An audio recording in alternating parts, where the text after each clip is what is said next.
Alright guys, if you're watching this video, you're probably wondering what you should do if you have a charging system light on in your dash or a battery light. That's what we're going to go over in this video. I'm going to tell you whether or not you can make it home, if you need to call a tow truck, and a few things you can check to find out why your vehicle isn't charging. So, without further ado, let's go.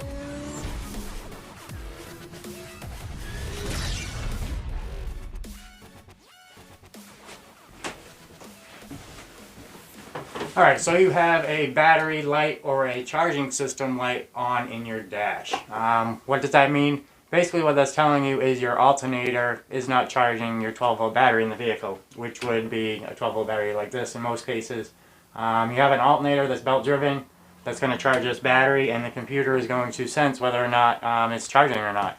If that battery light on your dash comes on, or the charging system indicator, that means your vehicle is not charging. If your car is not charging, you're not going to make it very far. As soon as that battery goes dead, your car is going to die and you're going to be stranded. So if that light comes on, it's definitely very important that you pull over and get it checked out. What made me think of making this video is when I was actually down in Georgia, I had an old Acura and I was airbrushing at the time. I wasn't doing the mechanic work.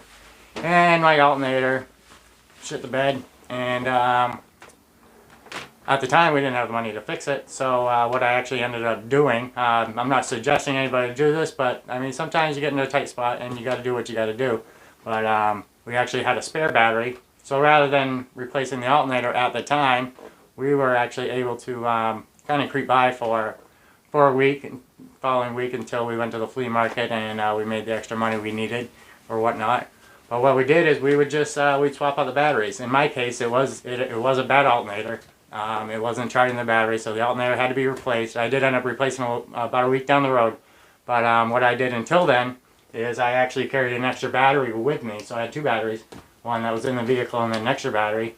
And what I'm going to tell you guys right here is pretty important, is generally, depending on the state of charge of your battery or how good a condition your battery is on, from the time your car stops charging or the time that charging system indicator comes on, you're probably going to still going to have at least 5 minutes of driving time, providing you don't have a lot of accessories on, like your headlight and your radio.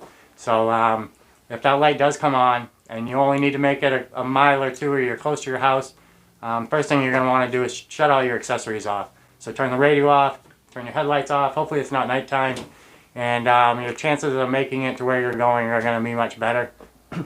Now in my case, down in Georgia, when we were going to flea markets and we had to get back and forth, I would just I'd drive 10 minutes on the one good battery, and then I'd swap it out to get back home, and I got us by for the week. So if you're in just kind of a jam.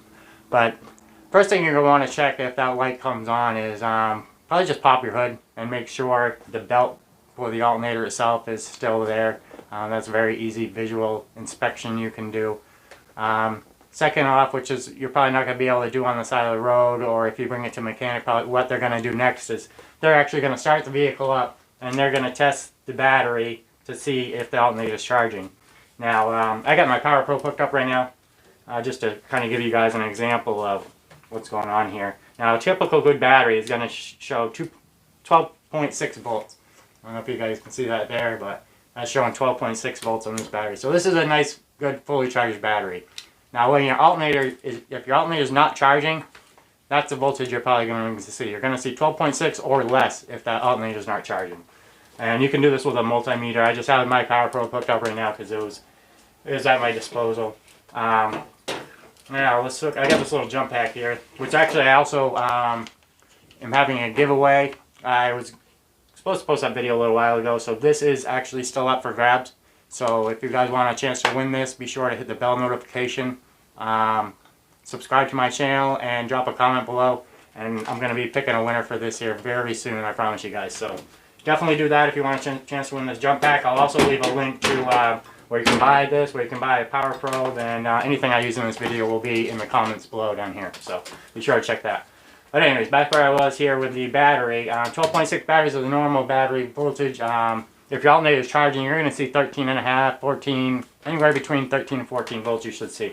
So I'm going to go ahead and hook this jump pack up and see if we get a voltage change. See what kind of juice this thing gives.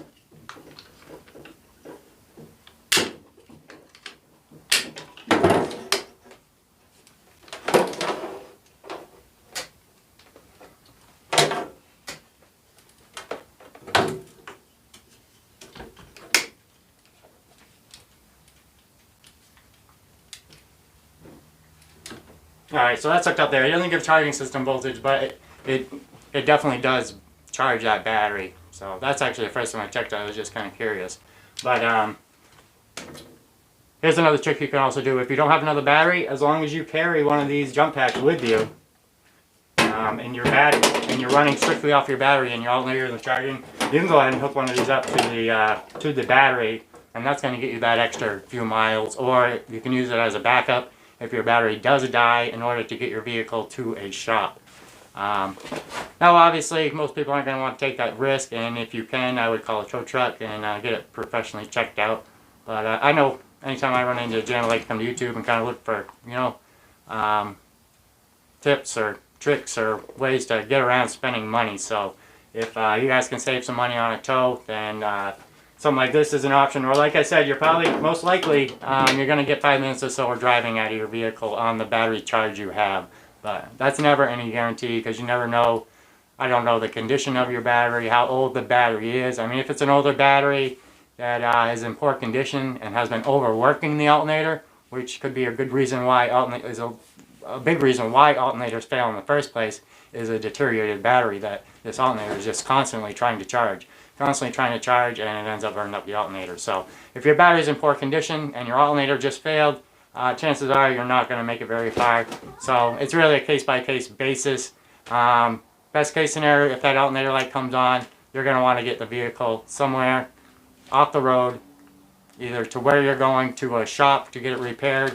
This is not something you're going to be able to continue to drive without repairing. Alternator light is pretty serious. Charging system light is serious. So if that light comes on, you instantly need to take action and do something, because if you keep driving, you'll end up broke down somewhere.